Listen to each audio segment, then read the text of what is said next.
আসসালামু আলাইকুম। কেমন আছো তোমরা? আশা করি ভালো আছো। আজ আমরা জানবো শক্তি সেট কি। খুব গুরুত্বপূর্ণ। এখান থেকে সিকিউ এবং এমসিকিউ দুই জায়গাতেই কোশ্চিন এসে থাকে। তাহলে চলো আমরা আলোচনা শুরু করি। শক্তি সেট কোন সেটের সকল উপসেট দ্বারা গঠিত সেটকে ওই সেটের শক্তি সেট বলা হয়। তার মানে আমরা কোনো সেটের উপসেট দ্বারা যে সেটটা গঠন করব তাকে আমরা শক্তি সেট বলবো। আচ্ছা, যদি একটি সেট হয় যার উপাদান 2, 3 হয় এবং তার উপসেটগুলো কি কি হবে? উপসেটগুলো হবে হচ্ছে 2 একটি উপসেট হবে, 3 একটি উপসেট হবে, 2, 3 নিজে একটি উপসেট হবে এবং আমরা জানি ফাঁকা সেট একটি উপসেট হবে। এই যে চারটা উপসেট আমরা পাইছি, এই চারটা উপসেট দ্বারা যদি আবার একটা সেট গঠন করি, তাহলে সেট গঠন করতে হলে আমাদের কি করতে হবে? এই যে দুই পাশে দুইটা সেকেন্ড ব্র্যাকেট অর্থাৎ কার্ভ চিহ্ন দ্বারা আবদ্ধ করে দিতে হবে। তাহলেই এইটা আর একটা সেট হলো, আর এই সেটটাই হচ্ছে পাওয়ার অফ এ সেট বা শক্তি সেট বলা হয়। আচ্ছা, চলো একটা উদাহরণ দেখি। এখানে বলেছে একটি সেট দেওয়া আছে, সেখানে পাওয়ার অফ এ সেট নির্ণয় করতে হবে এবং প্রকৃত উপসেট নির্ণয় করতে হবে। আচ্ছা, তাহলে পাওয়ার অফ এ সেট মানে হচ্ছে আমরা এ সেটের উপসেটগুলো আগে দেখব। হ্যাঁ, এ সেটের উপসেটগুলো কি কি হবে? এখানে 1 হবে, 2 হবে, 3 হবে, 1, 2 হবে, 2, 3 হবে, 1, 3 নিব, 1, 2, 3 তারা নিজে একটা হবে এবং ফাঁকা সেট একটা হবে। তাহলে 1, 2, 3, 4, 5, 6, 7, 8। তাহলে এই 8টা হচ্ছে উপসেট।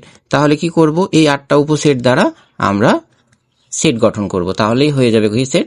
Power of A set. এখন এইটার উপসেট কয়টা হলো? উপসেট হয়েছে 1টা, 2টা, 3টা, 4টা, 5টা, 6টা, 7টা, 8টা হয়েছে। তাহলে প্রকৃত উপসেট কয়টা হবে? সেখান থেকে 1 বিয়োগ হবে। তাহলে পি অফ এ অর্থাৎ এ সেটের প্রকৃত উপসেট, এ সেটের এ এর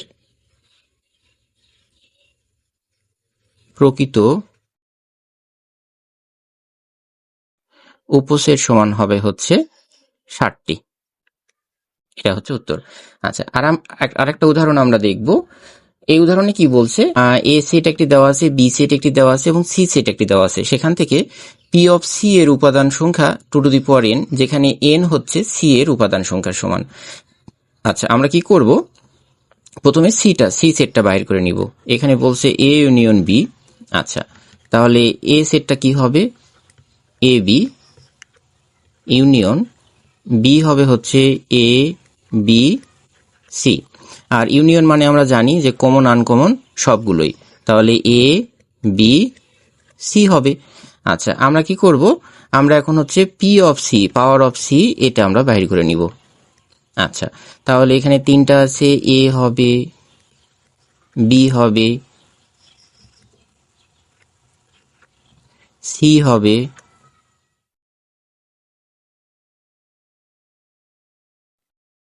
এ বি হবে, বিসি হবে, এসি হবে, এ বি সি হবে এবং ফাঁকা সেট হবে। তাহলে এইটাই হচ্ছে পাওয়ার অফ সি। তাহলে এখানে পাওয়ার অফ সি এর উপাদান সংখ্যা সমান 8টি। অর্থাৎ 8কে আমরা কিভাবে লিখতে পারি? 2 এর উপর কিউব লিখতে পারি। এখন যদি সি এর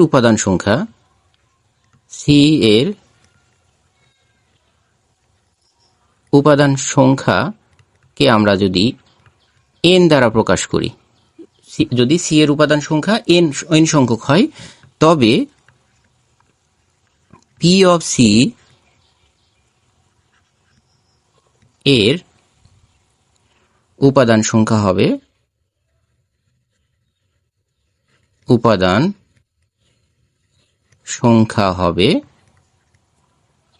2 টু দি পাওয়ার n। আচ্ছা, এটা টু দি পাওয়ার 3 আছে, তো এইখানটাতে এটা না লিখে আমরা যদি 2 টু দি পাওয়ার n লিখি, যেখানটাতে কি হবে n ইকুয়াল টু 3, এই জন্য আমরা এইখানটাতে এই কথাটা বললাম যে পি অফ সি এর উপাদান সংখ্যা 2 টু দি পাওয়ার n হবে।